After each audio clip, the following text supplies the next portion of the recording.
Hello, cinema lovers, and welcome to the King Street Cinema podcast. We've got a very special episode this month, a Halloween special.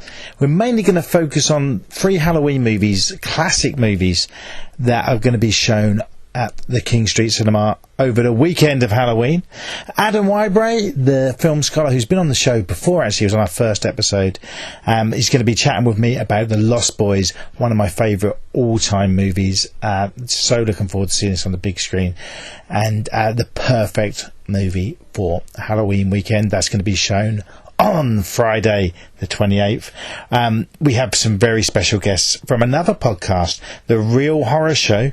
That's Real REEL Horror Show, are going to be chatting about one of their favourite movies, and it's up there with mine as well, The Thing. That movie will be shown at King Street on Halloween night, and that's also part of the 1982 season. Do check out Real Horror Show. A bit of confusion, you'll hear in their chat about that. They're not actually sure what podcast they're on. They know me through my other podcast, and they didn't know. Bit of mystery there, but it's definitely for this, and they've made it a bit more PG friendly for us as well, because they're renowned for their, I wouldn't say vulgarness, but they're very into horror, the darker side of it. I really like that review, and it's nice to get a bit of a mix as well, so check that out, check those guys out. And we'll also be talking about the Rocky Horror Picture Show with James. He's the projectionist from King Street Cinema and regular, almost a co-host to this show, I'd say. He's been on it every month so far. Great talking about that, a film that he grew up with, a film I really like, one I've never seen on the big screen, and I'm really looking forward to seeing that. That'll be on Saturday the 29th. For all the tickets, just go to the King Street Cinema Ipswich website. At the end of the episode, we'll be chatting with the MD of the cinema, Dan, talking about a lot of the films, other films that are coming up that month, some of which I've seen, and I can give you a bit of my views on some he's seen, and I'll be announcing what movie we'll be focusing on in the next episode in November. We've got a lot to get through this episode. All of it I've really enjoyed doing. It's a bit longer, so less of me talking in between, but first we'll be talking about the classic from 1987, The Lost Boys.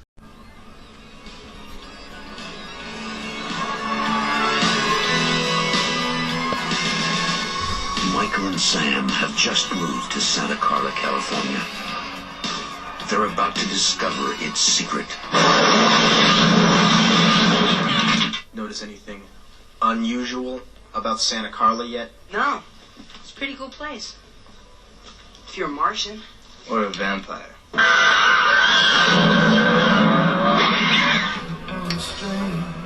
where are you?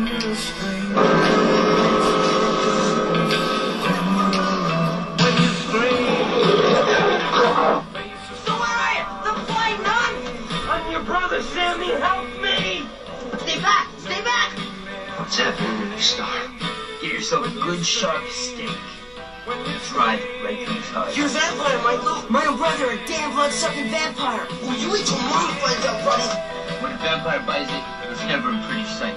Michael, they're coming! What's that?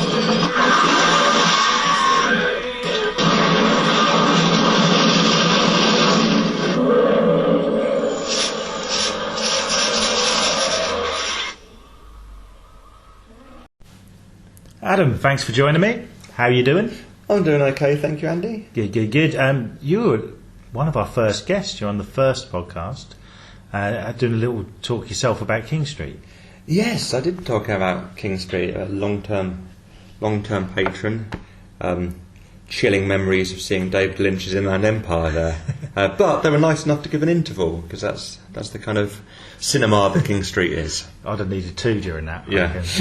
But an enjoyable film. We're here to talk about The Lost Boys, a film that you're quite new to.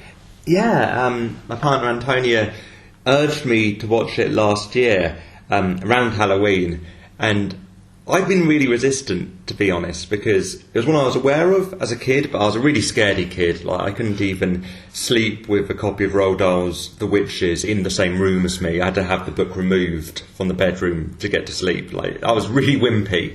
But I'd get out Goosebumps books and just look at the cover and be like, that's enough, I'm done. And my friend at school, Stuart, in primary, his parents were both first generation goths. Dad very tall and gaunt, really softly spoken, really nice, but as a kid I was quite scared of him. And they had a house filled with goth memorabilia, you know, the kind of things you buy from goth shops, you know.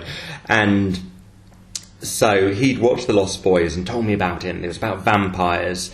And, you know, I thought this sounds very scary, so I was really, really wary of it as a kid. And then as an adult, I discovered it was directed by Joel Schumacher, and I hated every other Joel Schumacher film I've seen.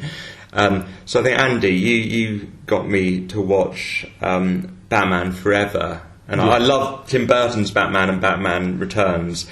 Batman Forever I thought was a dirge. Yeah, I mean, I don't mind that film, but as I've said to you before, and I think after we watched it, the best thing about Batman Forever is that it isn't Batman and Robin. I don't mind it. I like Jim Carrey, and I was at that age when that one came out. But the first two are proper. You know, the Tim Burton ones are great, and maybe they got Joel Schumacher because they wanted the lighter-hearted. He'd done St Elmo's Fire, which isn't a kids' film. I think. Yeah, and again, one I watched as an adult, and I found all the characters are real yuppies. Yeah. So possibly they got. I mean, he'd done that before The Lost Boys, but to get him to do Batman Forever was because of The Lost Boys. It was that teen, so more family orientated, but also dark. Yeah. But he didn't do that, did he, for Batman Forever? No, and I think the only other one I'd seen when I was young actually was Falling Down, which is really like it's got some elements that seem really racist. It's quite a slog again. So to be honest, you know, I'm sure like maybe some of the listeners here, you know, I was thinking Lost Boys is probably going to be naff. I will say up front, it is absolutely brilliant, and I loved it. And yeah, I would go to bat for Lost Boys. So I was really surprised, and I think it's partly because, you know, we've got a great cast. It's really committedly 80s. You've got wonderful mullets. Yeah. And the soundtrack's banging, and also you've got Michael Chapman, who was the cinematographer for some of Scorsese's best films. So cinematographer for Taxi Driver, Raging Bull, I think. Yeah, he was Raging Bull, yeah. And he's doing the cinematography here, so the film looks absolutely gorgeous as well. So yeah, Lost Boys, definitely urge people to see it. Yeah, I mean, I think it's a teen vampire film, but with a budget. Not massive, but it had a budget, and it's credible. If you look at it's produced by Richard Donner. You mentioned Michael Chapman. At that point, Joel Schumacher, let's say, just come off the back of sort of two almost sleeper hits, so he had a lot going for him. And Diane Wiest plays the mum, who it was the first film after she'd won Best Supporting Actress for Hannah and Her Sisters. Okay, which I think they were very surprised that she'd do it. And the young cast are kind of unknowns. You've got the two Coreys, haven't you? Yeah, so you've got Corey Feldman and Corey Haim in it together. Yeah, the first film they'd done together, and they'd done loads after, and I think this was the only real hit. I mean, License to Drive wasn't long after that. That done quite well. But Corey Feldman, he was in The Goonies and appearances in things like Mork and Mindy. Stand By Me. Of course, yeah. And he was also in maybe one of the Friday the 13th films just before this. So he'd been a child star from right young. Yeah. And Corey Helm had just been in the movie Lucas, the drama, which critically acclaimed. I don't know how well it done at the box office. So incredible child actors, and Edward Herrmann's in it as well, who not normally in this sort of film. And watching interviews with him about it, he just loved it. He just was he's so pleased that he didn't have to dress up in either like medieval clothes or proper smart suit sort of thing. Even though he is to start with the smartly dressed character in the movie, but it's the credibility of it. It's quite amazing, really, when you think that in this era, you know, you could have had the likes of maybe, I don't know, Paulie Shaw or someone. I knew you were going to say Paulie Shaw. Yeah, well, it's because listening to, I said listening to the commentary, Joel Schumacher sounds like Paulie Shaw. Yeah, he does, and that's mad. But Alex Winter as well, and then some of the other Lost Boys were like models and that sort of thing. So they were more not well known. You rewatched this fairly recently, sort of Alex Winter retrospective, didn't you? Yeah, Alex Winter was in the country, and I think he was promoting his Frank Zappa. But I saw it on the big screen with a Q&A with him afterwards. I also saw Bill and Ted's Excellent Adventure and their amazing Death Wish 3, which is in... I thought briefly, but it's in more of it than you'd think. But he's gone on to be a fairly successful director of documentaries and film. And... yeah, you sort of see him as a small role in this, but he's on screen a lot. And all the Lost Boys, so it's this sort of coterie, this gang of late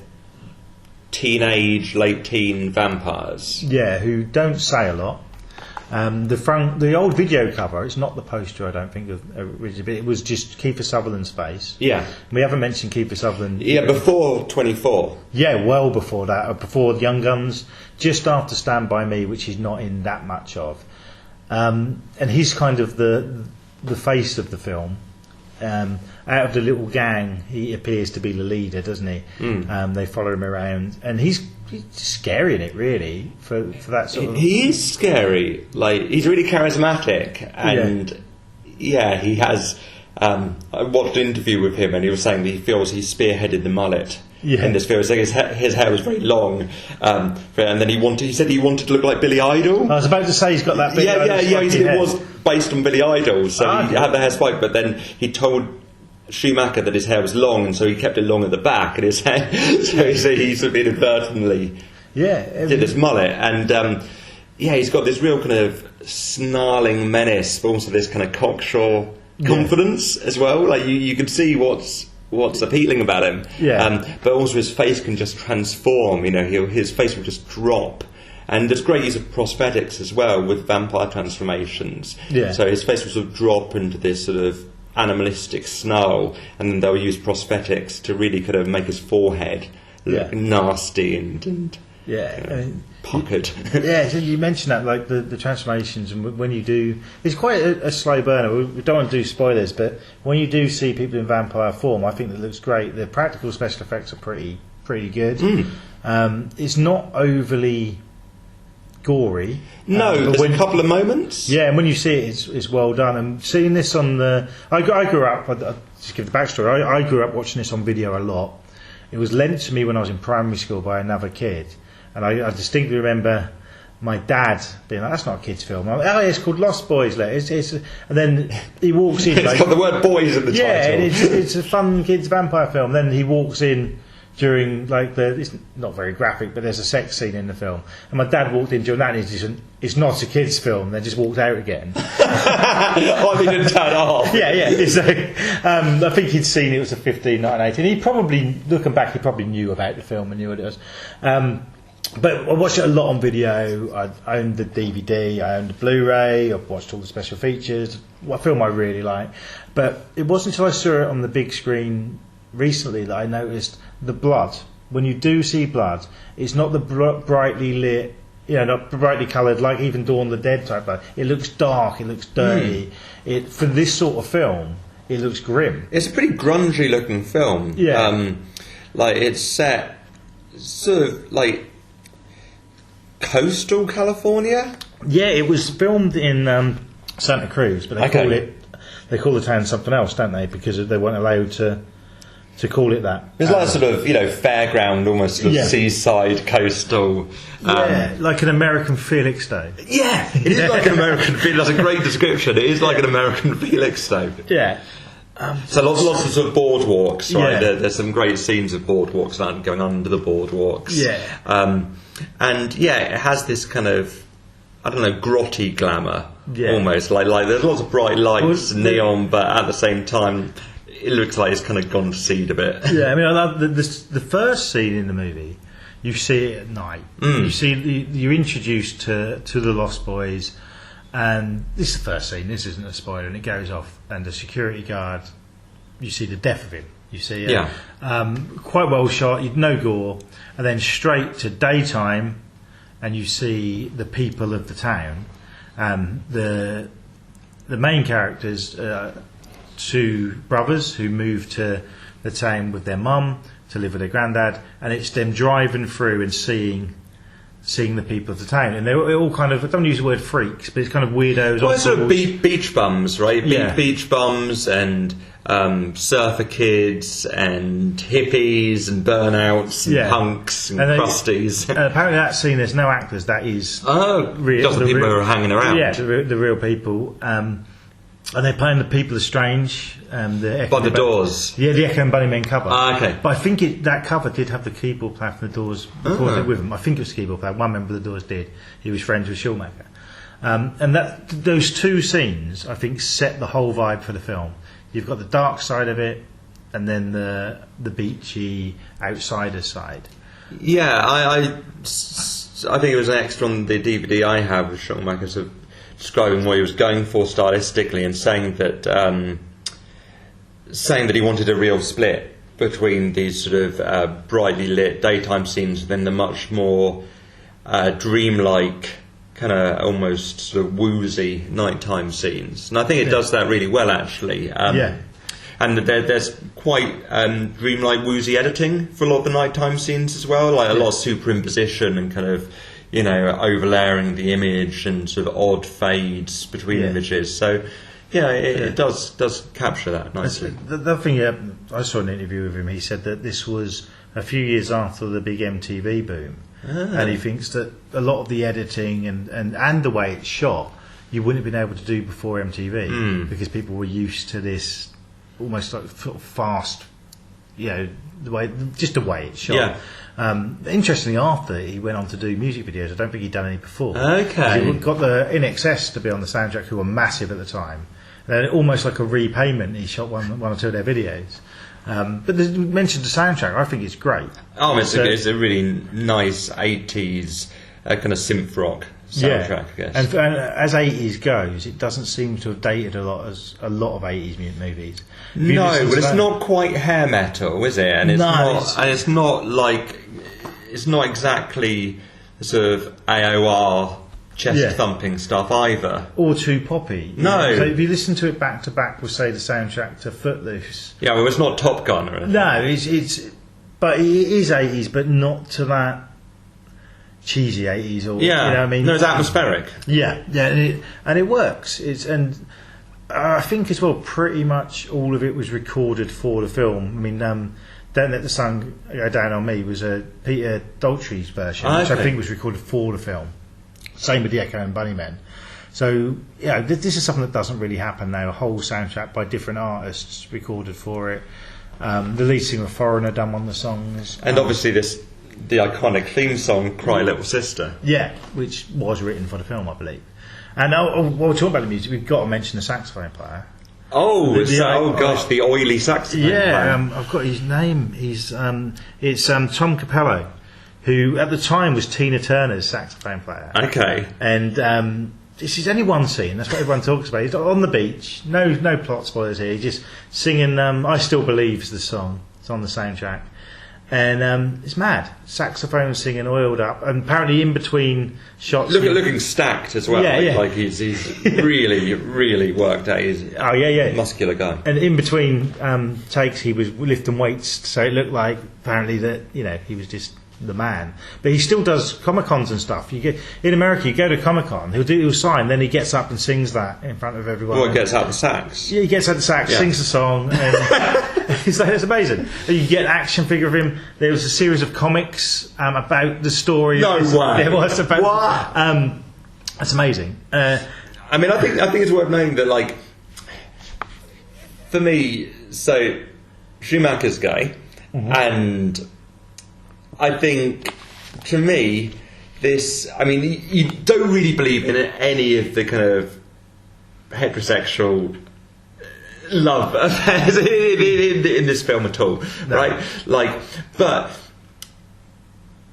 okay, so it's a film where I think there's a lot of thirst, I guess is the way. It's a vampire film, right? Yeah. And vampire films are often kind of about sex, so that makes Yeah. sense. So there's lots of, you know, meaningful kind of thirsty looks as characters gaze across each other. But I think that sense of desire and queer desire comes across a lot more convincingly than in a film like, say, Batman Forever or Batman Robin. Yeah. And, you know, people always go on about, the Batsuit has nipples, Yeah. whatever. But those films are campy, right? Yeah, that's exactly- and that's the thing about Lost Boys. It doesn't really feel campy. No, it doesn't at all. It's Batman and Robin, I feel, is just like they tried to do a 90s version of the 60s one. That's why it's so camp. Whereas with this, I mean, there's obviously some sort of tension between Kiefer Sutherland's character and Michael, the Jason Patrick's character. Yeah. But I think with vampires, it is kind of, if it's done well, that there is that between any sexuality between vampires. It's a sexual thing. And it feels very kind of loose and fluid, Yeah. and like it's like there's this sort of undercurrent of kind of erotic energy, but in a way that I don't know. It's not like Antonio and I watched The Hunger. That's one I've not seen. Yeah, no, we didn't think much of it because it tries to do that, but I think it overdoes it. Like it feels kind of clumsy and a bit. I don't know. Like for us. I wasn't really sold on that. It just felt a bit like, I mean, whereas in The Lost Boys, that's there, but it's like, I don't want to say Lost Boys is a subtle film exactly, but like it's weirdly tasteful. Like for a very, very 80s film that should be really campy, it's kind of not. Yeah, I think that's why it's lasted. Yeah. And it's what I do want to mention is the comedy side of it, because it is a horror comedy, but it's just the comedy's done so well. It's not stupid. The comedy reliefs really are the Frog Brothers, Corey Feldman, and the other actor's name is I did write it down, but I didn't. I don't know the other actor. Yeah, Newlander. Second name's Newlander. Anyway, he's done a few films since he was in The Blob in 1988, and I don't think he acts anymore. He's one of the actors who's in the 2 sequels, which we probably shouldn't mention, but we will in a bit. But they're the 2 kids who work in the comic shop who play it so straight. For research, they watched a load of Stallone films and Arnie films and that sort of thing. But they act like they're in the military when they're about 13, or the character's meant to be 13. Feldman's put it on this really deep, manly voice. Yeah, and they play it straight. So therefore, I think the comedy works. They're not doing one-liners. They're not being all slapsticky. And it's kind of weirdly touching, right, when you get those sort of showdown scenes, without going full spoiler, but near the end of the film, where you see them going in, all guns blazing, as it were, I mean, holy water guns blazing. But they're terrified. You know, like there are moments where it seems like the vampires are going to get them, and they're holding each other, shrieking, because they're just boys, you know. So of course they're scared. This is one thing what's kind of difficult for me to watch it now, because I was so young when I watched it. I was in primary school, too young to watch it really, and I've grown up watching it. And the kids who, well, it's weird in the commentary they say Corey Helm was 13 in it, but looking at it, he was born in 71, so he'd have been 15 when they filmed it. But to me, he seems older than that. Oh, certainly seems older than 13. Because I think it's because I watched it when I was so young, and the teenagers in it, to me, seemed like they were in their 20s. They weren't. They were all 18 when they filmed it. I can sort of see that. I mean, Feldman's got such a baby face. He doesn't look very old now. He looks a bit Michael Jackson now. That's different. That's. I have this problem with a lot of 80s films I watched so much when I was younger. To me, they seem like the adults, which is my fault, really, not the fault of how it was made or how they look. But yeah, it's got that. It's a teen film, not. Whereas we mentioned Stand By Me, that's younger, and this was written to be that, wasn't it? It was written to be about 12-year-old. Yeah, and I do think that second half. I mean, I read Roger Ebert's review of the film, and he really liked the first half, and felt the second half became too much of a kind of action comedy. Felt it kind of lost the mystery and the allure of the first half, and the second half does feel a bit different. I think it's going for almost a Goonies thing at times, like, you know, with the Frog Brothers sort of going in and they come up with these sort of traps and ways to get the vampires. But then I think that the reason the film works is because you've got the balance between the dark elements and the silly elements. Yeah. I mean, I think for me, as horror comedies go, apart from maybe American Werewolf in London, I don't think I've seen it executed so well. I mean, I think Brain Dead, but Brain Dead's like pretty much my favourite film. So. Yeah, I really like Brain Dead, but that goes full silly. Oh yeah, Brain Dead's whereas this, malarkey, yeah. Whereas this and American Werewolf in London, there are moments of actual horror. Yeah, whereas you could watch Brain Dead and just say it's a comedy. Brain Dead's not scary. It's a splatter. Yeah, opposed to he's brilliant though. Yeah, they should put that on at King Street. I'd be up for that. Or was it called Dead Alive? Dead Alive in America. You can advertise it as being, you know, Peter Jackson for all of the Lord of the Rings fans. Yeah, just don't advertise Lost Boys as, you know, Batman and Robins. But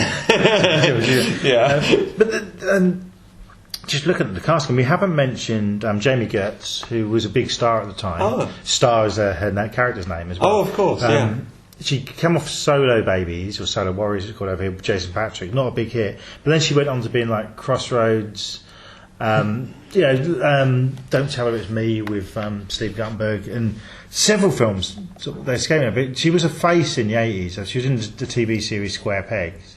And I think she was one of the younger stars breaking through, and this was the big one. And then apart from really Kiefer Sutherland, all these young stars looked like they were going to go on to be massive. Some became character actors, but no one really became that big draw. I mean, the Coreys work together too much, I think. It's difficult to get over the child starness. I mean, one of them, Corey Haim. He passed away not too long ago, was it? He was 38 when he died. Yeah, so he never quite got, and Feldman's obviously been quite troubled. I've read his autobiography, actually, which I'd say is worth a read. Yeah. To be honest, he comes across as a very troubled soul, but it did make me feel quite sympathetic towards him. He's seen as a bit creepy nowadays. Yeah, he's been through a lot by the sounds of it. But he has genuinely been through a lot, and it is a good read. It is genuinely a good read. Like him, it sounds like he was put under a lot of pressure as a child actor. Didn't have a very happy home life. As I mentioned earlier, he was in a lot of stuff from a very young age. And also Brooke McCarter, who's another one of the Lost Boys, died in 2015. The dark-haired one. Although, as you say, Alex Winter has done very well. He's done very well. He came into it though more. He wanted to be behind the scenes to start with. Oh, really? And in the talk he gave after the film, he was the youngest, so messed about a lot. But he was also the one asking Schumacher questions. And when you look at his career, he hasn't actually been in front of the screen that much. Bill and Ted's what he's most well known for. He's done 3 of those films now. Was the Freaked Out? Freaked. He's in that, but he wrote and directed it. Yeah. I think that's a great film. If you're interested in that, if you look, I'm going to plug myself. My other podcast, ACM's Vault of Cult, we've done an episode on it. I showed it to a couple of people who've not seen it before, and they really enjoyed it. That's like definition of cult film. It didn't do very well at all, but people would love it. That was shown at the thing I went to in London, but I didn't get to see that one, and I'd have loved to have seen it because that's very MTV as well. But now Alex Winter, I know he worked in animation. He'd done Ben 10. Done some episodes of that, and documentaries, and he's working on a horror film at the moment. I don't know if he's in it or directed. I just saw it on Instagram. But I think he came out of this. He didn't want to be a star, and I think a lot the fame goes to these people's heads that they want the party side of it, whereas Alex Winter probably didn't. Very career minded, but the darker side. If you look at the cast, not many. Cast and behind the scenes, not that many are with us anymore. But then when you think about it, the film is 35 years old. That's true. It might be part of that kind of LA scene. Yeah. We were talking a bit about David Lynch before we started, and I guess when I think of like Mulholland Drive. Yeah. And the fact that there is a lot of much darker side of Tinseltown and of LA. So yeah, I think I've never heard anything bad about as you say about Schumacher himself though. He wasn't overly young when he passed away, was he? No, he was in his 60s, I think. I think he was older than that. Yeah? He was at least in his 70s. Yeah. But yeah, I've never heard anything. You know, like he's not like one of those directors who's known for like bullying their cast. Oh no. You know. He comes across as a really nice chap, to be honest. And you can't always go by all the commentaries and that sort of thing. But like you say, I never heard a bad word against him, and people seem to like working with him. I just feel that his career just went a little bit wrong with some wrong decisions. I mean, I've known quite a few people who really like Phone Booth. Yeah, I saw that in the cinema and liked it. He was actually 80 when he died as well. Wow! Okay. So Phone Booth was probably his last critically acclaimed movie. Is that Colin Farrell, isn't it? Yes, it is. Yeah, who is an actor I actually quite like. People moan about him. I think he's quite good. That's well worth a watch. It's one of those. I think it's about 90 minutes. Yeah, sort of taut, like thriller, like he's in the phone booth, isn't he? And he's possibly at the end of a gun, or there's a sniper on him, and I mean, that's one thing we mentioned before recording is after what a hit The Lost Boys was, and even though it was a hit, it's almost snowballed into this big cult film now. You go into, I was in a film memorabilia shop in Norwich the other day, and there's still a section on Lost Boys. Wow. Nothing new. They've done a few sequels sort of in the 2000s with straight to video cash-ins. So have you seen the sequels? Yeah. They were okay. If you watch them as vampire movies, they're fine, with little nods to the original. I feel if they were going to do a sequel, they should have done it cinema release properly. But I don't think many people wanted to do that. I think it wanted to be left. Schumacher definitely didn't want to do it. But there are. I don't want to say much because give them a go. But some of the characters do come into it. Okay. And the way the third one ends is like it could have gone to a fourth one, which could have been more involved with the original. But it is one of those. If they'd have done a sequel a few years later, maybe it could have turned into a franchise. But then in that era, it worked for Nightmare on Elm Street and Friday the 13th. But would we want a Lost Boys film every year? I don't think so. I think it's nice as that. And how many people really love, say, the Candyman sequels? It's very true.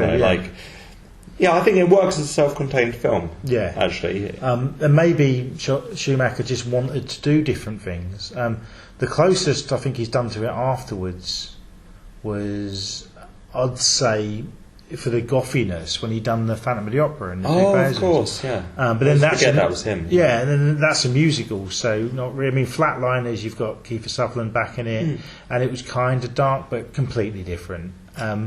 So. It's, in a way, I mean, it's good that he didn't go on to make loads of these.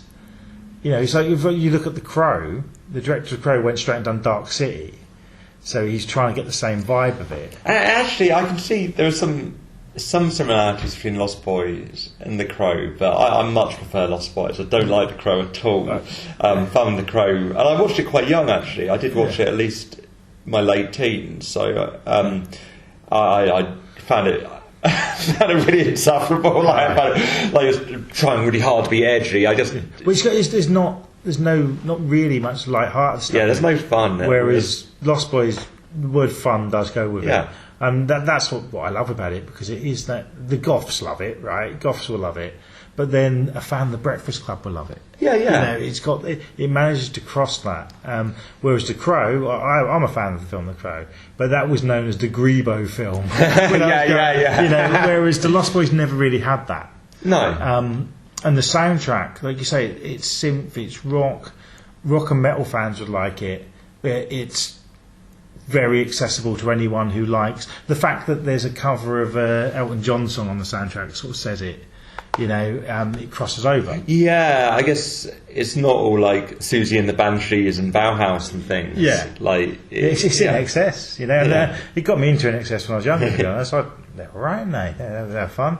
But little things like when you see the lair of the vampires. It's all this like Jim Morrison up, and then just in the background there's the Monsters Go Home poster. So that sort of you've got the darkness, then that bit of comedy.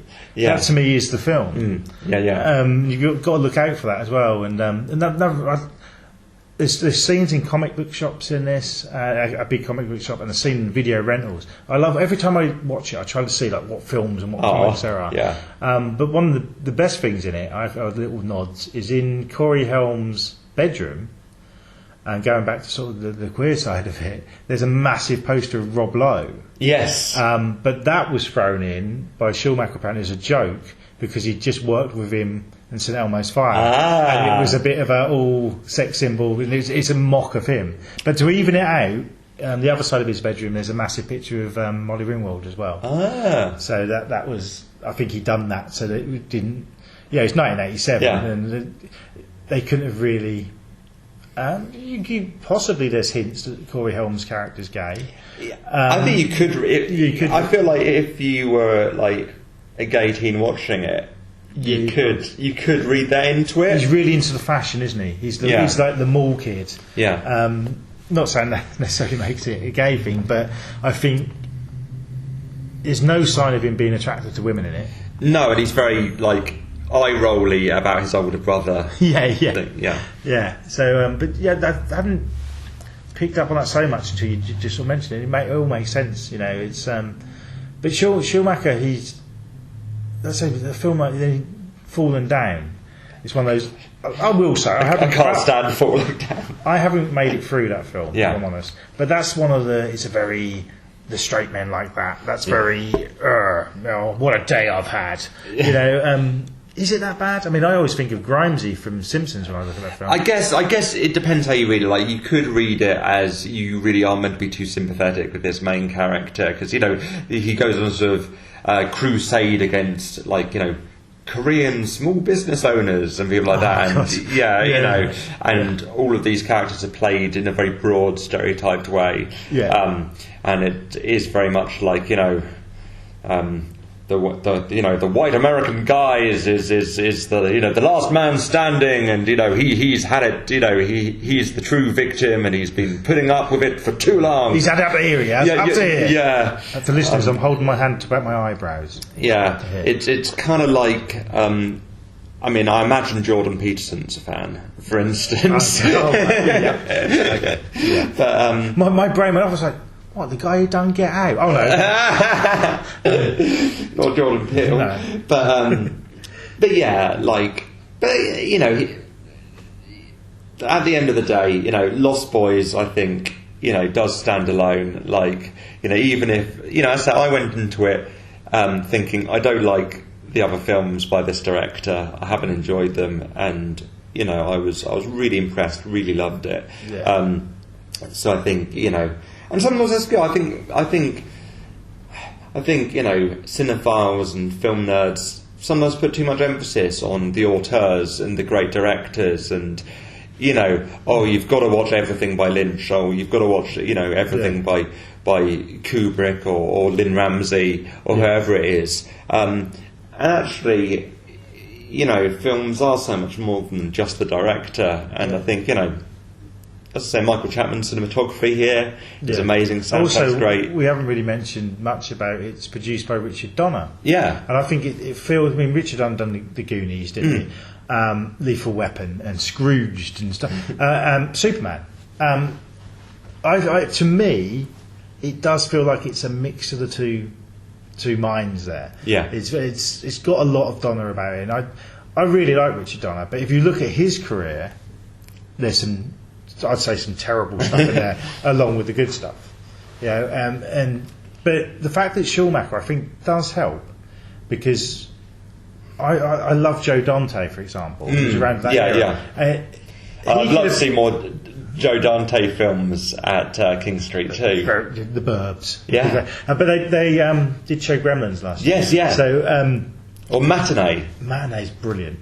But it sounds like we're just sort of... I just want to go but if Joe Dante had done this, it would have been a different film. Yeah. It would have been more like a 50s B movie, because that's what he does. Yeah. So I think so many different elements come to this film. That's why it works. Yeah. And that's why it's unique. And it's not really seen as a Joel Schumacher film or a Richard Donner film or a Jason Patrick film. You know, it's got everything. Yeah. And it just works. But just very quickly, obviously you're a fan of the film.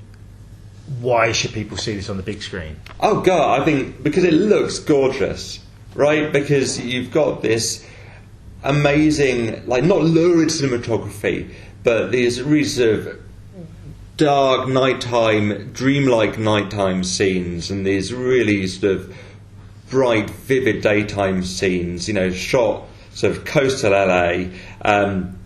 All the fairground rides really come to life and would look amazing on the big screen. You know, you really want good quality speakers for that soundtrack, because it really is a bang 80s soundtrack. Yeah. And also, I think that collective experience is a lot of fun. You know, and it's the kind of film that it's not going to feel the same watching on your own. It's going to be very different to watching with a group of people who are all enjoying it and who are laughing along and scared at the scary bits. And you know, in its weird goth way, it is kind of a feel-good film. Yeah, definitely. You know, there's a lot of camaraderie in it and friendship, and I think that's something that you want to experience with mates. Exactly, yeah. And I'll just add on something we haven't mentioned. The Grandad is one of the greatest characters in horror history. Bernard Hughes is a great actor. Yeah, sort of, well, not so, I was going to say ex-hippie, still old hippie Grandad. Yeah. And I didn't notice until rewatching it at King Street about a month ago. And he was in Tron as well, which I did not know.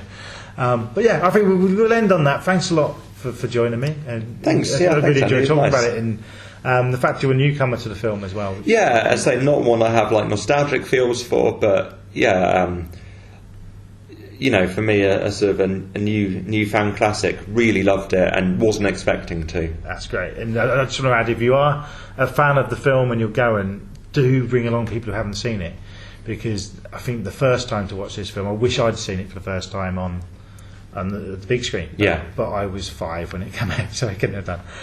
Thanks very much, Adam. Thanks, Andy.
Discovered something.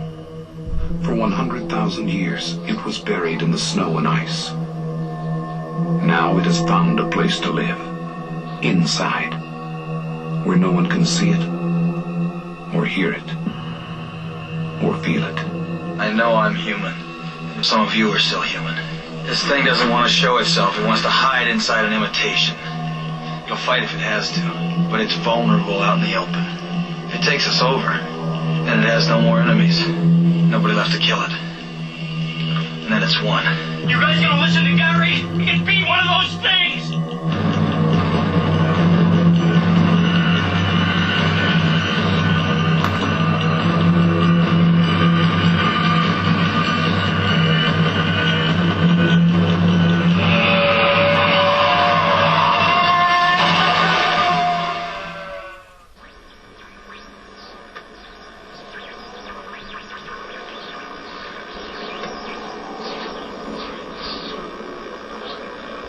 gonna have to sleep sometime, McCready. Oh, real light sleeper, child. Hello, this is Lee and Mark from Real Horror Show, and today we're doing something a little bit different. We're recording a Halloween snippet for a friend of our Andy's Andy podcast. I don't know if you don't know if it's actually for his podcast, the ACM's Vault of Cult, which you should listen to. It's very good. Or something he's doing for an independent cinema thing. Yeah. But we said we'd sit and chat about the thing for a few minutes. And he very kindly asked us to do a little piece for it, and we're going to try our best. Little pieces are our specialty. We have sort of had explained to us that this is a PG-13 rating because our language sometimes gets a little bit... We are not very good, so we're going to try our best today. So we did look into it, and apparently for a PG-13 you're allowed to say one but you can't say like mother and...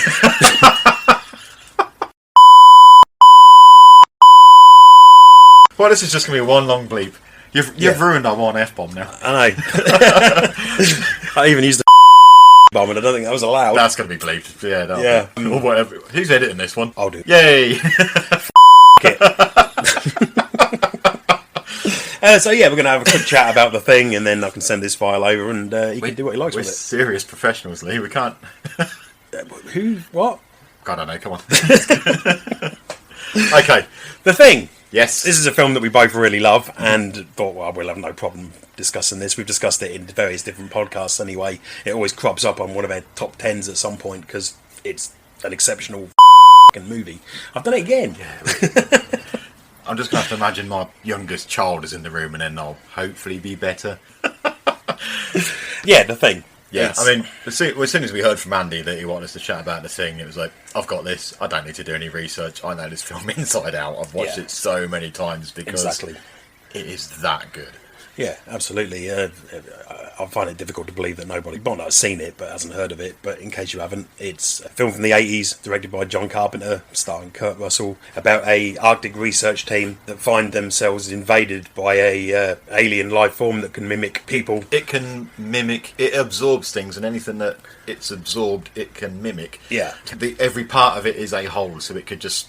A part of it could... The equivalent of me having an arm fall off, but then my arm could then turn into anything it's ever been in contact with. Did your arm not do that?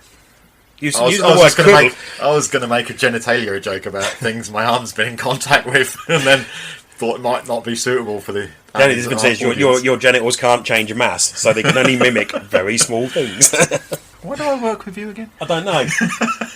Maybe you got a little fetish about having your genitals mocked live on a podcast. Yeah, but it happens everywhere I go. Yeah. Perhaps I should pull my trousers up more often. Probably.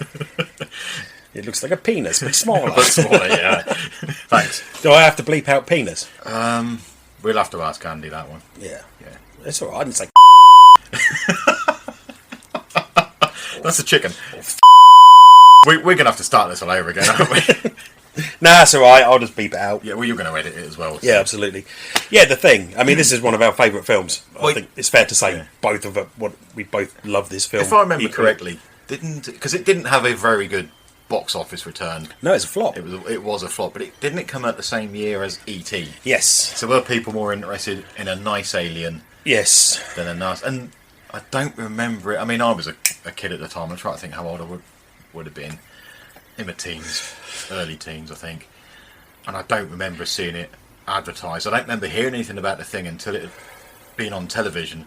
And someone had said to me, I think a cousin had said to me, I watched this movie called The Thing on telly the other night, and it was amazing. You need to watch it. So I was like, okay, I'll check it out. My first memory of watching The Thing, I went to stay at a friend of mine, and his dad had a big walk-in closet full of films, videos. And we watched like a Nightmare on Elm Street 2 or something, and then he said, we'll watch, this is a really good film, watch The Thing, and I hadn't even really heard of it. I was probably only 12 or 13, I think, as well, probably younger than that, and just being blown away by how great The Thing is. The special effects just warped my for sake. You're not very good at this.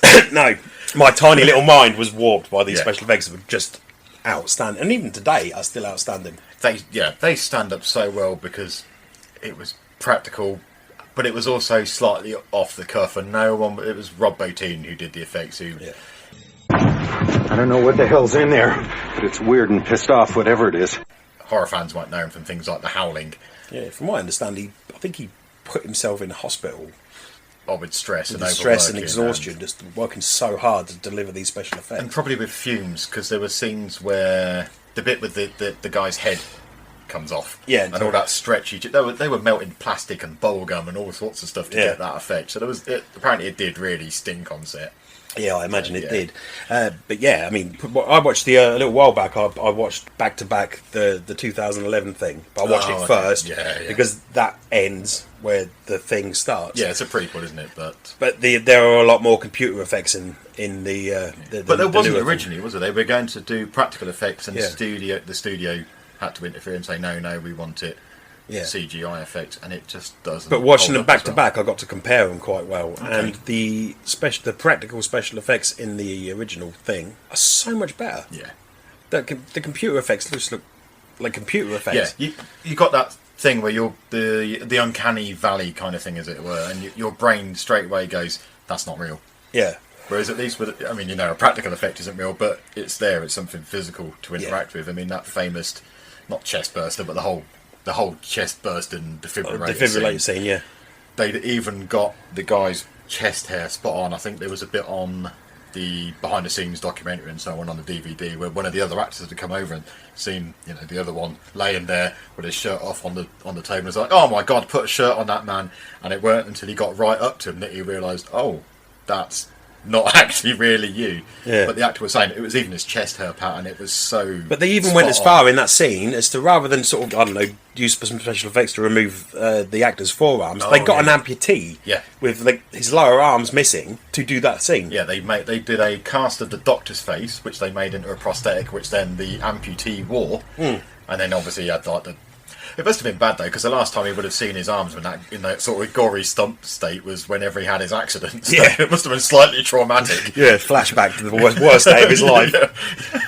Beside the special effects, one of the things I love most about the film is the way it plays with paranoia. Mm-hmm.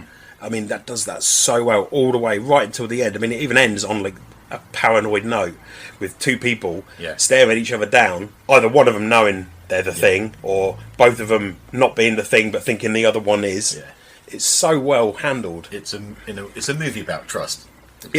And how easily trust is displaced. Yeah. I mean, those guys have been working together for a while. They probably did have a bit of camaraderie. Well, it's established they have camaraderie. Well, some of them have known each other for years and so on. But that is instantly displaced and ruined by the presence of the alien.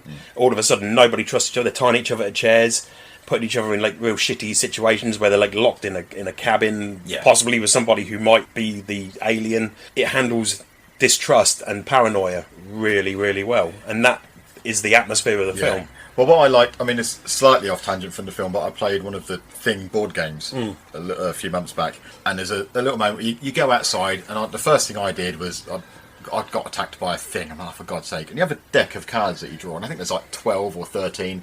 Only one of them signifies you getting infected. No one else at the table knows what's happened to you. The first one I drew, I was infected. No one else knew. But because I'd had one thing encounter, no one trusted me from that point onwards. I was left on my own. I couldn't bed down with anyone. They all kicked me out, which then meant I suffered more encounters, which suffered more distrust. Yeah. But it worked well, especially that element of also convincing people that maybe they're wrong and I am a human. And I kind of liked that element of it. And it made me, in a way, have a better appreciation for the film and being in that situation. Yeah. I think one of the other things they fumbled in the belated prequel, one of my favourite scenes in The Thing is the blood test scene. We're going to draw a little bit of everybody's blood. We're going to find out who's the thing. Yeah, that's done really, really well.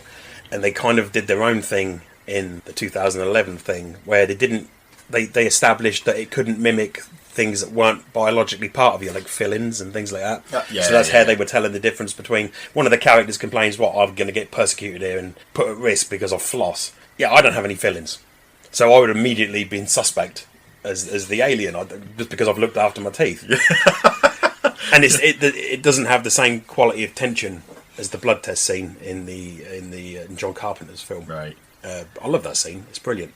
So if you're going to go to Alaska, either get fill-ins or body modifications, Yeah. So you can all drop your trousers and see who's got a piercing or not. Well, that's how she figures out at the end of the film that what's his name, old matey, is the alien, because suddenly he's put the earring in the wrong ear. Oh, the alien's wised up and took old matey's earring, but it's his left ear. He's put it in ever the seen it right. in like a photograph and hasn't that kind of reflection thing rather than getting the correct. It obviously knew that they were onto it because it couldn't mimic fill-ins and things like that, and they'd already sort of took a record of who's got their teeth filled and things like that. So it obviously thinks, right, I'll take his earring, but it puts it in the wrong ear or something. Oh, okay. It's a good idea, but I don't think it's as effective as the blood test scene from the original. See, I don't remember the prequel one that well. I just remember being a little bit disappointed by that official look of the effects. I remember being pleasantly surprised by the fact that it was a good movie. I just think it suffered because, why they went down the CGI route. And there's something else that I didn't quite gel with me with the prequel was because that scene's all set at a Norwegian camp, but half of them are Americans who turn up. It would have been interesting to see it as a Norwegian language kind of. I know it would have. People probably don't. Not everyone likes subtitles and so on. Yeah, exactly. I don't go to the cinema to read. It would have been an interesting dynamic to keep it. No, people do complain about having to read this, but I agree with you. I think it would have been a good idea to do it in Prey did all right with subtitles. Yeah. So they're supposed to be. We did mention the other day they're supposed to be releasing the whole thing in Comanche. Yeah, which would be cool. That would be very cool. But I've got no problem with subtitled films. I mean, obviously we both love foreign horror movies. But yeah, we should get back to the thing. It is if I had to do a top 10, it'd probably be in the top 3 or 4. I enjoy it so much. Yeah, you got the tense atmosphere, the great special effects, fantastic soundtrack from Ennio Morricone, who people may know from his spaghetti western, which is more famous from things like Good, the Bad, and the Ugly. Yeah.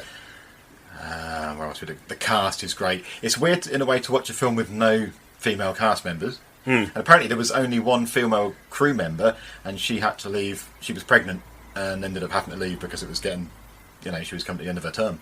Oh wow! I didn't even know that. They didn't even have any male crew members after a certain point, which has been a weird. I think there was a bit in the commentary where Kurt Russell says it was an interesting dynamic because there was no one to posture for in a way. Yeah, I think everyone just let the beer guts hang out and that kind of. There's no breathe in the guts, guys. There's a lady walking by. It was a different dynamic for them all. You mentioned Kurt Russell. This is Kurt Russell back in the days where he was like Kurt Russell. Around the same time he was in things like Escape from New York. He still is, but yeah, this is like his heyday of and it's a great role. He's brilliant. In that role. I don't think I've seen anything with Kurt Russell that I don't like him. Let me think. Escape from LA. I was waiting for you. Yeah, but I still liked him as a character. I was waiting for you to say Soldier, but again, I like him as a character. Yeah, Soldier wasn't very good. No, but I still like Kurt Russell's. Yeah, I love Kurt Russell too. But this is one of his best roles. Yeah, definitely. Next to Snake Plissken. Yeah. yeah. I just love the whole scene where he's playing the computer chess and just tips some whiskey into the computer because it's beat him. Yeah, right at the beginning, he's like, cheating bitch. Kind of just sets him up as a bit of an arsehole. Yeah. He's brilliant. Well, he's a reluctant leader because the character of Gary is the one who's running the show, and he's slightly having a breakdown, and McCready's the one who has to step up. Yeah. And he doesn't really want to be in that leader's role, which again I like about him. It's that reluctant hero, I suppose you could call him. Yeah. Yeah, definitely. We're nearly at 15 minutes. Okay. And to be fair, we haven't done a bad job. I'm not swearing. I've done all right. I was really professional. Oh, I'll sort all this shit out in the edit. It's fine. You've let us down. I have, but then that's just me all over. I'm a letdown. A major disappointment. Ask my parents. Anyway, we hope we've entertained you to a certain amount. The Thing is one of our favourite films. Yeah, I mean, if you have any passing interest in horror and for some reason have never seen The Thing, then you need to correct that. Yeah, definitely. It's a quintessential horror movie for the horror fan. Absolutely, and you'll never see a better display of practical special effects on camera next to maybe Society or something like that. I was going to say The Exorcist or The Society, yeah, definitely, yeah. But inventive. Yeah, pretty inventive, because it's not just makeup effects on a person. You've got to make this whole amalgam kind of creature that can be anything, and it is just amazing what you're looking at. You wouldn't have, if no one had seen anything like it before. No. And I don't know if anyone's really captured that craziness since. Like you said, apart from Society, maybe. Where in the world would you see someone's head fall off and turn into a spider? Yeah. Well, someone else, we're going to be out of time soon, but someone's head splitting open as they pick someone up and then feed it into their split open head, and then they're kind of running or frenzied in a room with a corpse suspended from the top of their head that's in an upside. It was like Professor Monkey from a head from Earthworm Jim. It had that kind of look to it. There are even subtler special effects in that, like where he's dragging old matey along across the floor with his fingers in his eye holes in his face. They merge with the flesh. Yeah, so clever. Brilliant, really, really good. But anyway, we'll wrap it up because we could talk about the thing all day if not. Yeah, absolutely. If you haven't seen it, check it out. And we've been Lee and Mark from Real Horror Show, and thanks for listening. Thank you very much. James, you're back. How are you? I'm fine, thank you. How are you? I'm good. I enjoy these sitting over a cup of tea. Yes.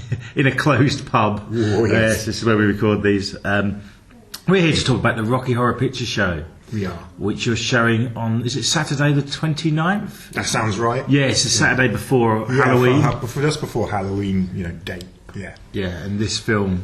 It's the definition of cult movie. I know I said it about Repo Man. But this more so, this Saturday before Halloween sounds perfect. Yes. Oh no, this certainly is the definition of cult film. If you want to talk about cult films, this is it, really.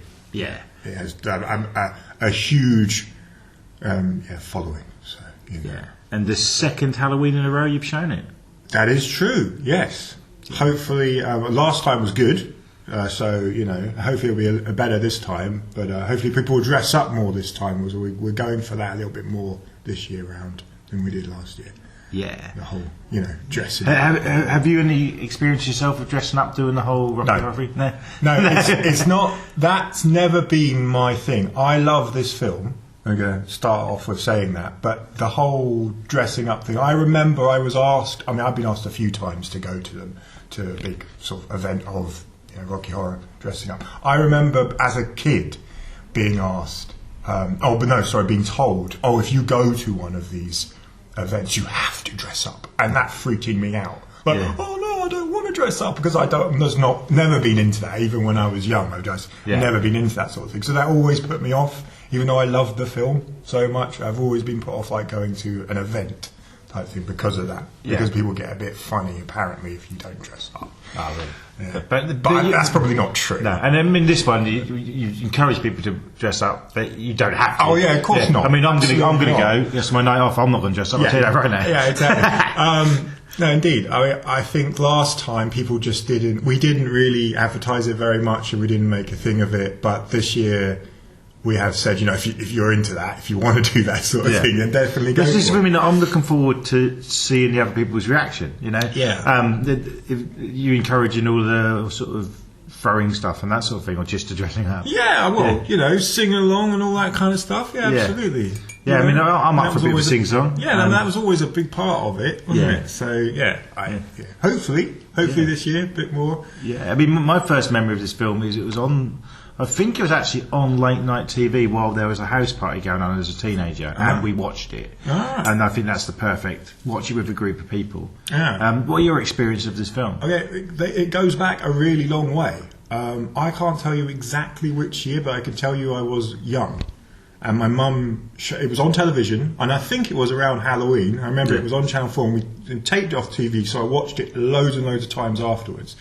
But yeah, it must have been like 88 maybe. So I was like 6, very young. Yeah. But my family were kind of like that with things like this. They sort of like, no, this is really cool and cultural and whatever, and you should watch it sort of thing. And being a little bit irresponsible, and whatever else, just seemed to go hand in hand in my household when it came to movies and stuff. So I watched it very young and obviously not quite understanding it, but loving the songs. Just loving the song and the freedom of it, the sort of the anarchic element of it and the insanity. Yeah. But the sexual side of it not really quite understanding yet or getting, and being told as well by some people who knew about it that you shouldn't be watching that sort of thing at your age. And I'm like, I don't understand. It's fun. Yeah. It's just fun. I don't think of it as being something, necessarily really inappropriate. I'm not sure, but possibly it's a 12 certificate now as well. It is, I believe. Yeah. I mean, it was a 15. I've always known it as I've always known it. My DVD I believe that it has become a 12. And when I think about it, I find that a little odd. Yeah. I've never been into ratings being changed anyway, as I might have mentioned before, but with this one, I really do think, okay, I mean, just just if you were going to have certification, it to me doesn't really feel like it needs to be something like it's a teenagery. It's more for the teenage market, and that's normally. So if you were going to be very, I don't know, maybe the certification people who work in that now become a little bit less conservative with it. I don't know. Yeah. But it just feels like that's a 15, right? Isn't it? Yeah. But I mean, I don't think there's any or many F-bombs. There aren't. Not much. I think it's just more of the like theme of it. The theme of it is, and like I say, me being very little and watching it. I mean, I'm not against people being under 15 at all watching it. Yeah. Just if you're going to have certification, it just feels more of a 15 than a 12A. But I've always found the 12As weird anyway. Well, 12A is pretty much what PG used to be, isn't it? You know? The weirdest one for me, I'll just go off subject, is I'm sure when it got reissued, Life of Brian went down to a 12. Which I think's insane. When you it is really. I mean, again, I don't know who's working these days. I used to know some people. It was Eric Idle. Eric Idle done it. No, I'm just I used to know some people that did work in certification, but I don't anymore. I don't know what it's like. I mean, so I don't know. Maybe, like I say, they're just getting more liberal with the whole idea in general. I don't know. So going back to the actual film, what else do you really like about it? Why should people come and see it haven't?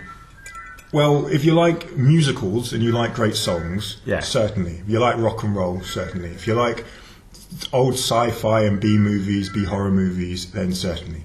If you like kitsch, certainly. Campness, all these kind of things. Yeah. Crazy costumes, punk, I'd say, glam rock, definitely. all of these kind of stuff. If you love Meatloaf, if you love Tim Curry, I mean, why wouldn't you? Yeah. Susan Sarandon's great in it. Everyone's great in it. Richard O'Brien, if you remember the Crystal Maze, he made this. Yeah, he wrote the stage show. He wrote the original stage show. He's in it. All these people you mentioned were not big names before. No. I mean, you mentioned Meatloaf, who I was a big fan of before I saw this. I'm a big fan of, but before and it was before Bat Out of Hell. It was a couple of years before that. Tim Curry was known for stage work. Susan Sarandon had done a few things, I think, but not a lot. Very little at the time, And was it Barry Boshwick? Boshwick. He's nothing at the time until, I mean, what he's known now. I don't know, people know him now, maybe for like TV mostly, for like Spin City or something. Yeah, and TV movies. He's great in it. He's another one who I mentioned on another podcast, people I've met at Comic-Cons. I met him a year or so ago, and just like the nicest bloke. There for mainly Rocky Horror, but he's older now, and to me he still looks like that mayor from Spin City, and he kind of, in a not so stupid way, acted like him because he's really pleasant and just pleased to see everyone. And I think he's someone who's embraced this film. I think they all kind of have now, I don't know why no one wouldn't. I can't see any. Look, it was successful. It had its following, still does have its following. I don't see why anyone would be like, oh no, I wish I hadn't done that. Because that's his most well-known thing. Kind of like how for a very long time Mark Hamill was a bit fed up with Star Wars. Sure. I thought he might have been like that with this, but he doesn't appear to be. Right. Just seems to love it. I mean, even Susan Sarandon, who's gone on to, I don't know if she's won Oscars, she's certainly been nominated. I'm pretty sure. Yeah. No, off the top of my head, I can't think if she has or not. But she's won awards and gone on to, definitely. Certainly. And it's a weird film, but what a great way to start a career, because the film got noticed, and if you're in that film, you'll get noticed. Yes. And Tim Curry, I mean, he's possibly as well known for it now over the years, probably because it's been but this is what broke him, so to speak. Yeah, I mean, people of that age that remember him before. Before the 90s, so people that are a bit older, people of his age, that everyone knows him as Frankenfurter from Rocky Horror Picture Show, certainly more than Pennywise the Clown. But then people of our age group might know him from Pennywise. For me, the first thing I recognised him from was Clue, and there's Clue as well. I saw Clue again. Just talking about Tim Curry, I saw Clue maybe a year after I'd seen Rocky Horror. Maybe not even that. Very soon after, it was again another thing that was shown to me by my mum. It's like, oh, you liked, the Rocky Horror Picture Show. The guy in that is in this one as well. And I was like, no way, that's him. Because you don't really see it. You do briefly at the beginning of Rocky Horror see him sort of looking more sort of normal, as it were. But he, plays the butler in Clue, and he just looks like a Yeah. You know, And, an Englishman. For people in their late 30s, 40s, who grew up with the kids' TV movie The Worst Witch, which he cameos in. Yeah, and again, he would not have got that role, I don't think, if it wasn't for Rocky Horror. It's that. Now that's another one. I remember Worst Witch, so I think I must have seen it the same year, because I'm pretty sure that that I'd seen Rocky Horror Picture Show. I mean, my memory, who knows, it's so many years ago, it's the 80s talking about. I'm pretty sure I saw them around about the same time, and so that would have been Halloween, obviously, because Worst Witch was on at Halloween time. Yeah. But I'm not quite sure if I saw the Worst Witch the first time they showed it or the second time they showed it. So I kind of like, you know, because was the Worst Witch 86? 86. So I'm thinking it's 87 that I saw. I just the Worst Witch and also Rocky Horror at basically the same time. Because the way things are, or were then, I'm guessing the Worst Witch was shown in England a year later than America. Probably, yeah. So it would have been, year before, yeah. That's what I can remember being in primary school when that was on. Yeah. I don't know how new it was, but I wouldn't have been very old at all. No, so as I think it was 87 that it was shown, and I'm pretty sure even younger. Wow, it's incredible. Yeah, but there you go. And Richard O'Brien, I mean, the first thing I remember him from would have been The Crystal Maze, really. Absolutely. But I would have seen him in Flash Gordon before that. And there's that as well. Again, Flash Gordon was another film I saw around the same time. Probably saw Flash Gordon again maybe a year later. But recognising Richard O'Brien again. And of course when Crystal Maze started, which was I think in 1990, that was a big selling thing for me as well. Just like, it's that guy from the Rocky Horror Picture Show. So that's... So some people that might sound really weird to like hear sort of a pre-teenager like being excited about something because of the Rocky Horror Picture Show, not because it's just a bit of fun. Richard O'Brien's career seems like really all over the place. Oh, very much was, wasn't it? Yeah, I mean that's and he's great as well. It's like what actor or someone who wrote a musical goes on to host a game show. Yeah, it's sort of especially at that time. Yeah, quite strange. Don't know if that would have been done before. The closest I can think to it is would it have been the 50s or 60s when Groucho Marx hosted one? Yes, and that was what was that? That was that the thing where you try to remember the next line or something of a song, I think. I don't know, but I'm loving the fact that you can't remember it and it's about memory. Yeah, and it's well before I was even born, I think. Yeah. But I've sort of like seen clips of it. Well, we'll say it was called What That Lyric. Something like that, yeah. That's probably completely wrong, but I think Salvador Dali was on it as well, I think, as one of the contestants. Yeah. Can I just quickly mention, if you can hear that, we're recording this in a pub that isn't open at 10 in the morning. And for some reason, the pub opens at 2. For some reason, the phone keeps going off. Yeah. It's not getting answered. No. I don't know why someone's trying to ring the pub at this time in the morning. Yeah. They've probably lost their coat in here the night before or something and going on about it. So if you do hear that in the background, I'm sorry. We're not going to start recording again. No. And it's all part of it, isn't it? It is. So as well, I mean, you've done a lot of repeat watching with this film, as you say. Many times. I could not tell you how many times I've seen this film over the years. In fact, I've seen it so many times I don't watch it anymore. Okay. Right? Like when we showed it last year, I was singing along to it. Yeah. Like the songs, but I wasn't watching it. But I don't need to watch it. Yeah, I mean that was I was about to say what are your thoughts on it now compared to then. It's still great. They still every single time I see like a clip of it or a song, I still hear the song. Still play songs play in my head randomly. The songs just get inside me, but they're just a part. Clearly, the film is a big part of my life. Yeah, I say it's a very early memory of something that I really enjoyed, really liked, and that was not really meant for my age group. Yet I got something out of it.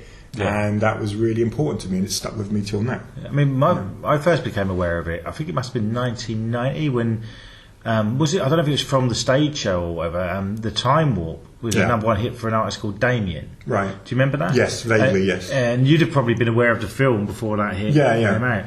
And I'm sure it got to number one. I don't know if I haven't done research on that, but I'm guessing maybe there was a stage production of it, and it was from that. Probably, yes, it would have been. I would have thought so. Yeah, and that was huge. Because the stage productions were still very much happening. Like I say, when I was a kid, I was hearing people talking about them. Some grown-ups that I knew, family friends who say that they'd gone to them and so dressed up, for them, said to me, "Oh, if you're," like I say, it's kind of scaring me in a way, going, "Oh, if you're going to go, you're going to have to dress up and stuff." I'm no, because And for me, it was a song from. I used to go with my family to holiday camps in the summer, and that was one of the disco songs. Yeah, absolutely. Yeah, but I mean, there's so much more to it than just that song, and it's unique. All the songs are great. I don't think there's one bad song. No, there's not. There's not a bad song. Every song is a great track, and it's all kind of rock and rolly, isn't it? It's all 50s style rock and roll. Yeah. Did you feel that's another reason why it's lasted, because it was set in the past? It hasn't dated. Yeah, I guess so. I couldn't tell you why it sort of captured the imagination, as it were, of people, like just excited people in the way that it did. But it really did. It really has done, and still does, to young people today. So I mean, what a strange sort of release. It initially came out and it proper bombed. Yeah. And then it got the midnight driving type show, and it ended up. It cost them 1.4 million. Yeah. Do you know how much it made in the end? It's got to be hundreds of millions. Over the years, 226 million. Yeah, sure. Which is fantastic. Yeah. And even though it's sort of known as a Marmite love-hate film, IMDb has got 7.4. Which is, I think, really good. That is really good. Anything over 7 is, in my opinion, is really good. 78 on Rotten Tomatoes, which is good because that's critics mainly as well, isn't it? Yeah. And 4.5 on Letterboxd. And Letterboxd is, I find films, especially sort of culty, weirder films, get really low on that because Joe Public goes on and goes, that's not Fast and Furious 1 out of 5. So just look, I mean, I expected it to get maybe a 6 maximum. Really? Yeah, I thought it was one of those. I know people love it, but also a lot of people just won't get it. But maybe I'm wrong. Maybe I'm going from like the conservative upbringing maybe that I've had, where I went to like a religious primary school, for example, and my parents aren't religious, but I went, and it was one of those films that I think that a lot of the parents of the kids would have been like, "Oh, that's weird." Mine were like, they didn't really. Last like we mentioned, I'd have watched it when fairly young, but not some. Clue we watched. We liked Clue. Yeah, I like Clue too. I mean, I think the ratings for it, to be fair, are about right. That's kind of what I give it. I agree with that. Yeah, certainly. Yeah, it's. I mean, a lot of the kind of the appeal of the film is what's flawed with it. Just that it's all over the place. But that's kind of. But I think it's quite tightly made, though. Like if you, it's not very long, right? Yeah, it's like 95 minutes. The songs are all nicely placed out. I think well placed out, like as a good musical should be and is. And the pacing of it, the acting. I don't think there's anything. Maybe a couple of people are a bit ropey in it. Maybe like the guy who plays. Rocky's not great, but he wasn't really. I mean, he wanted to be an actor, but he wasn't. Was he a model? Model, actor, and photographer. But he's an art dealer, I think now. No, antiques dealer, sorry. Okay. Now, and has been most of his life. So he sort of quit acting pretty much not too long after film. So I mean, apart from that, really, and he doesn't do the singing. Someone else did the singing. Okay, a proper singer. Yeah. I mean, the director, what's his name? Jim Sherman. Jim Sherman, who was the producer of the original play. So him and O'Brien are the reason why, really. Yeah. I mean, O'Brien, obviously, originally the writer created, from his mind, but it's Jim Sherman who is the person that makes it. Made it happen. And I mean, from the early 60s, he was a stage director. Yeah. I think this film, it works because it's someone who's come from the stage. Yeah. And that, like you said, with the pacing and stuff, if you do, something you get nowadays, you'll get a musical from, and they're good. Like Steven Spielberg released a musical last year, but that's a different film because it's more about the visuals, I suppose, than the songs and the comedy. We've also got to remember the comedy in this film. It is extremely funny. Yeah. And I, even as a young kid, though not understanding some of the, and probably most of the jokes at the time, understood that the humour was there. Yeah. Like you get that there is really good. I think, in my opinion, anyway. I mean, subjective, of course, but it's the kind of humour that I like. Yeah. right? So it's very kitsch. It's very sort of, you know, it's looking at the past, and it's knowingly looking at it. Like it's not being, it knows it's not taking itself seriously at all. It's not supposed to be. It's just having a good time, and that's what it's about. It's about having a good time. Yeah, it's the fun rock and roll mixed with 50s B movies as well. Yeah, absolutely. Which are in the opening song. I forget the name of it. It's science fiction double feature. You know the words. It's all in there. The sort of the film, what the film is in the song, in the lyrics in the song. Yeah, and it sets up the film brilliantly. I remember that very well. Like the it's just lips, isn't it? Yeah. And doing the song. And I just remember like thinking, that is brilliant.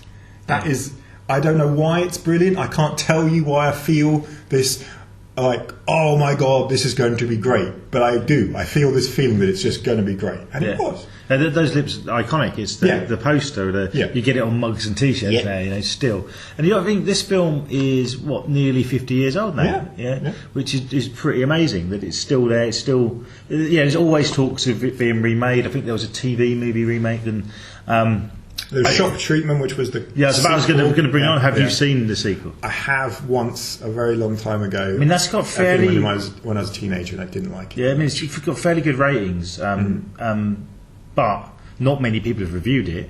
I haven't seen it. I've wanted to for a long time. Yeah. But it bombed completely. Yeah. But also, I think by the time that came out, which was 81, the sort of maybe the late night screenings and that sort of thing had died out. Drive-ins are probably less of a thing, possibly. But I've just heard it's not as good. No, it's not. From what I remember, it wasn't. Again, talking about things like that make movies like this good, pacing is extremely important. I remember it being like, oh, what's going on? There's too much nothing going on here. It just had this feeling of just not really not being put together. Was it for a musical as well, or was it just made as a film? I tell you what, I'm not sure. Guessing it was just made as a film. But I first became aware of it because Rick Mayall was in it. Yeah, Rick Mayall's in it. Don't know if he's a big role in it or don't know, no. But he is now.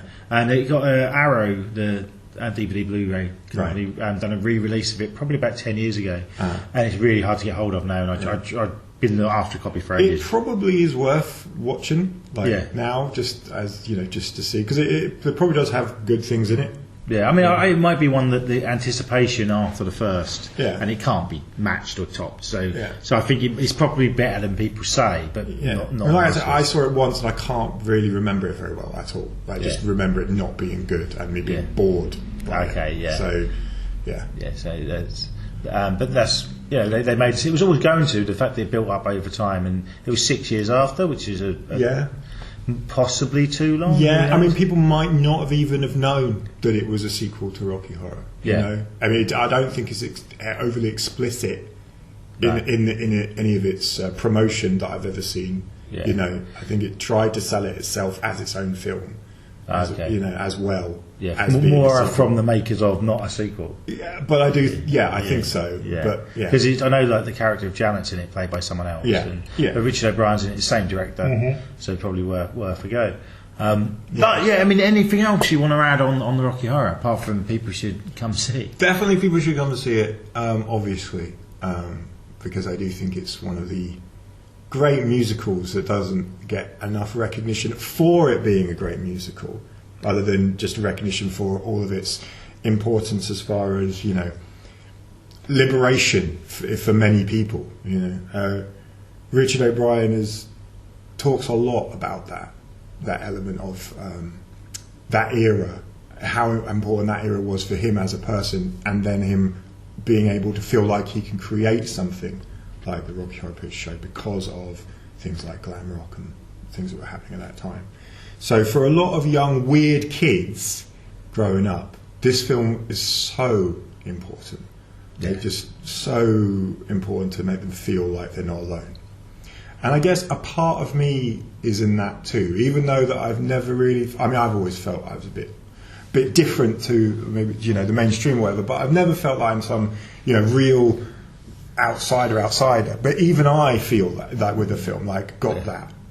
It's a really important movie for many reasons other than just its kitsch and glam and everything else. So, I would, just recommend you see it if you haven't, and if you have seen it, of course, go see it again. Yeah. Yeah. I mean, I'd see it like this movie, because it's a musical, and so how different it is. It's very much like, you know, a lot of people don't repeat watch a movie, but they'll put their favourite album on. This is like that, you know. Yeah. It's one that you can put on and enjoy over and over and over. And that's another thing. What it puts it in the cult movie category. That is what makes it. Certainly. And I think this is one that it's got that hardcore fan base, but it has got a large fan base. Yeah, and, I mean, you get the fanatics who doing all the hardcore dressing up and getting up and doing all the, when they go see it, they do all the dances as well in time with the film and all of that. And then you know, there's loads of people that just love the film. Yeah, you know, who don't go in for all the extras. Yeah. Which is cool. Yeah, exactly. And talk about cult movies. I'm like yourself. I don't like something being pushed as a cult movie, because that's something that has to happen over time. It does, indeed. But you've got a movie showing soon that some of the reviewers have said, like, this year's cult movie. Yeah. Do you want to? I mean, you haven't seen it. No, I haven't like myself. seen it. You're so excited we're talking about it. Strawberry Mansion, which does look. I've seen the trailer, and it does look great. Yeah. Obviously, you know, trailers are what they are. They're supposed to make the film look as good as possible. So, you know, but from the feeling I get, I think it's going to be a good one. Yeah. It's just got the sense of it of being a nostalgic feel, which I'm not always necessarily into too much, but I think more aesthetically nostalgic, like a look to it of the past, more than necessarily what the story will be. I feel like it's going to be a lot more intricate and a lot more interesting than just, hey, look, we're like a film that you used to like. Kind of thing. Yeah. So, I think it looks good. It looks like Gilliam good. Yeah, so, it's got that sort of feel in the trailer. Yeah. I love the artwork on the poster Fantasy, as well. dark in bits, but also probably, you know, for a wider audience than just, you know, adult, as it were. And it doesn't look all crazy CGI as well. No, I think that's a part of, like I say, the aesthetic, the look, to make it look like something that the poster is in a way a homage to the early 80s, late 70s, sort of horror fantasy movies that were, you know, a lot of what sold them were the poster. You know, because there was nothing else to, because they were, you know, low budget movies that had very little, if any, marketing other than, here's a poster, we've got to make the poster look amazing so people will go see the movie. And I think the poster looks cool. So excellent. That's on from the 14th to the 20th of October. I'm looking forward to that. It's a 12A as well. So like I say, I think it's going to be, it's clearly being made for a wider audience. But it still has that Gilliam kind of dark, you know, dark fantasy feel to it, which it's cool. Good. Well, I'm going to book my tickets for the Saturday of that, I think, and maybe on the next show, if you'd like to come and join and talk about something else, we can mention our thoughts on that. Yeah, absolutely. Yeah, excellent. Well, thanks for joining us this time, and look forward to seeing you at the back. Not in costume at Rocky Horror. And I'm gonna invite some people and push them to dress up, then not do it myself. Brilliant.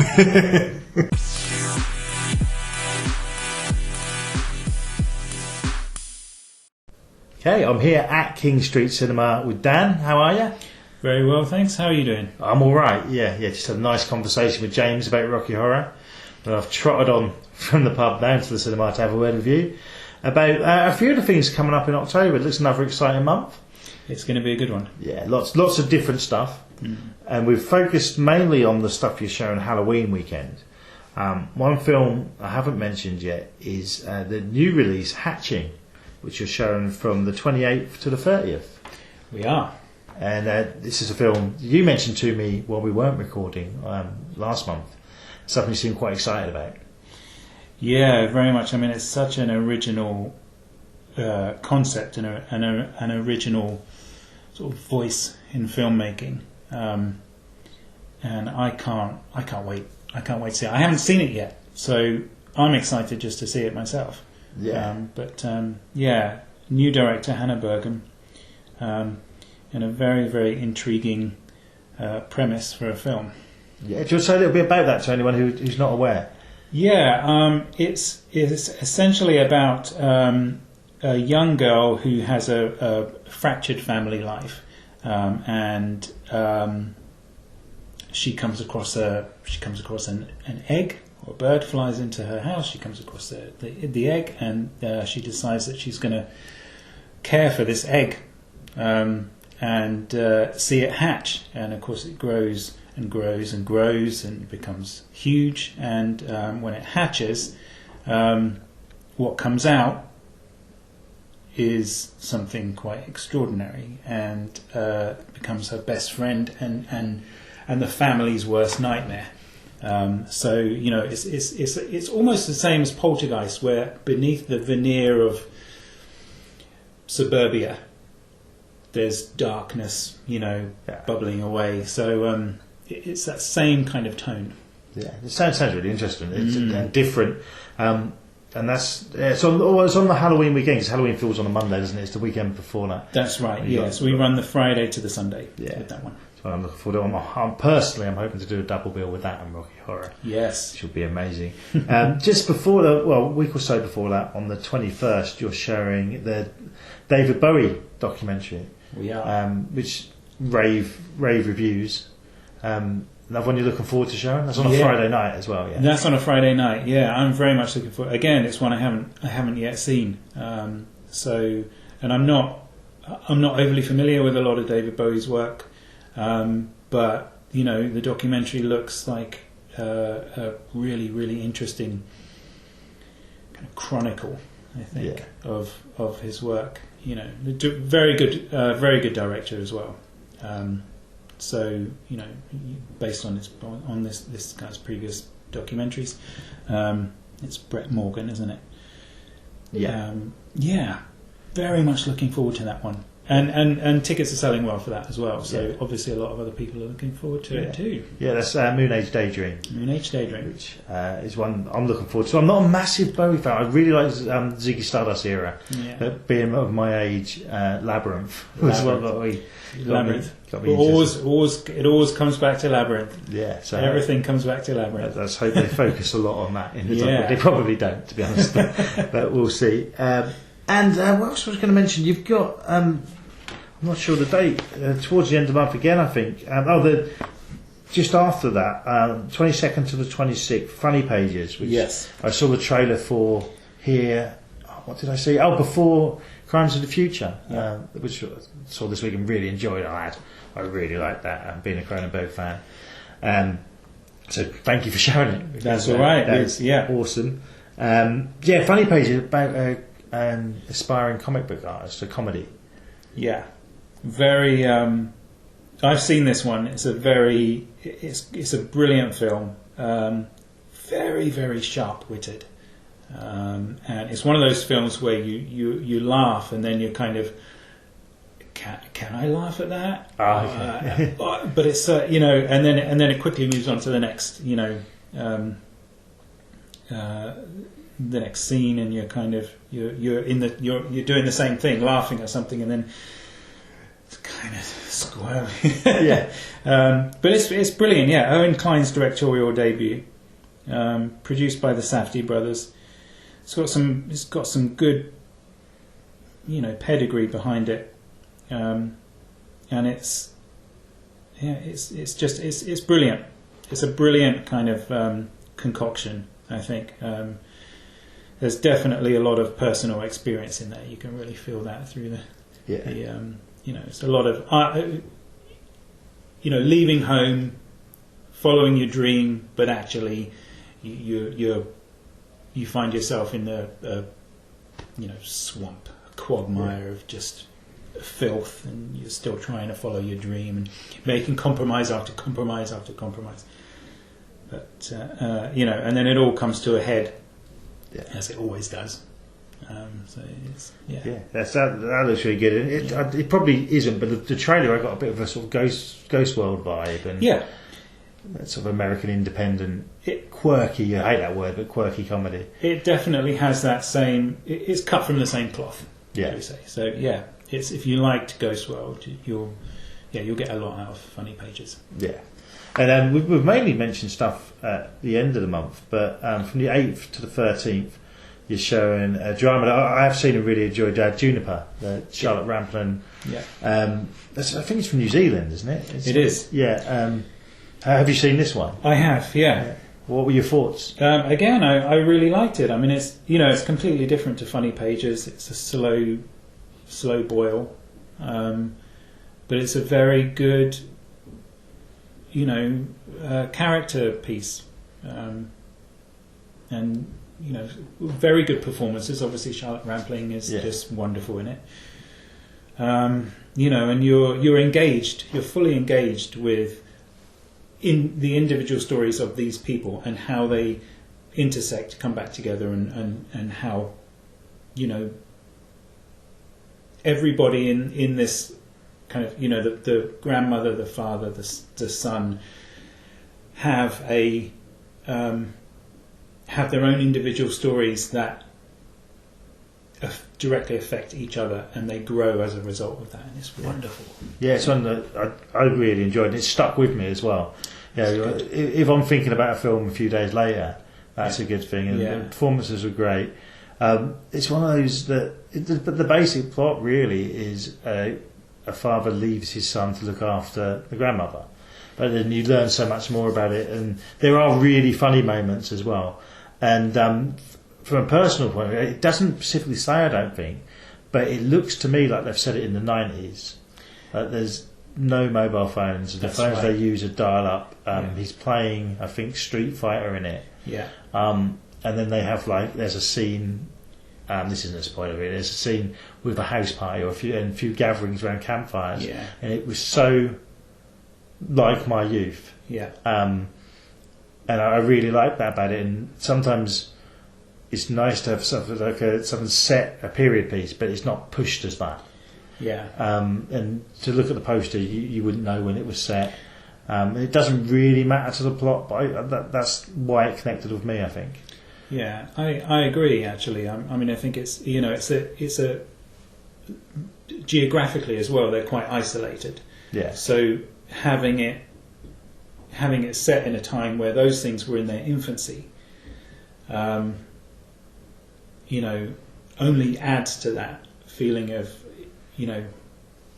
isolation. I think not isolation like geographical isolation, but personal isolation as well. Yeah. Yeah. Yeah, really, really nice film. One of my favourite dramas this year, without a doubt. Yeah. And which is good for me. I normally go for the weirder, sort of horror type ones, but they're really impressed. And I've got a few people I want to show this film to, so I'll bring them along. And it's shown for a few days, isn't it? We've got it for a few days. Yeah, 4 or 5 days. Yeah, well worth watching indeed. We're taking a break from the VHS Friday, so there'll be no podcast on an older film next month. Mm-hmm. But we're going to do one on something, yeah? You want me to do a podcast on focus on a Pacific film you're showing in November? Yes, that's right. We've got some really good stuff coming in November, but I think actually one I'm really excited about is The Banshees of Inisherin, which is directed by Martin McDonagh, who directed In Bruges and 3 Billboards Outside Ebbing, Missouri, as well as others. He's here reuniting with his kind of primary cast members from In Bruges, Colin Farrell and Brendan Gleeson. Yeah. It looks absolutely brilliant. The trailer looks hilarious. Yeah. It's the thing that stuck out was a sort of older man, so to speak, acting like a child and not being friends with his friend anymore. It looks great. Yeah. And I mean, Gleeson's great, and I always think of him as the chef in Paddington 2, which he was brilliant in. But I actually really like Colin Farrell as well. He gets a bit of a bad rep, but I think In Bruges is great. The Lobster. in The Lobster. Yeah, that's another one that goes under the radar, so to speak. And even, I mean, the film was pretty bad, but I thought he was quite good in Daredevil. I hate to say, it's like the only good thing about it. Going back to when he was that big Hollywood name, which I suppose he still is. He still pops up in films. I think, given the right role, he can really shine if he's cast well. Yeah, he's good. He's good. And looking at this, definitely, that's a role for him, 100%. Yeah, I can't wait for that. So I'll be doing my research. Yes. Hopefully getting a guest in, and we'll be having a chat about that. And another film we've shown that I'm really looking forward to in November, we're really jumping ahead now, is Emily, the Emily Bronte movie. Yeah. I love the fact people can't say I just looked at my notes for the word Emily as if I couldn't remember what the film was about. I'm really anticipating that, and be chatting about that as well to some extent. So we'll have another one next month. Thanks a lot for your time for this. It's all right. It's been great again. Yeah, and so much. I'm so looking forward to. I love Halloween, but I also love just watching films. So I can combine the two and come here, which is great. But I'm also doing a 31 film Halloween challenge.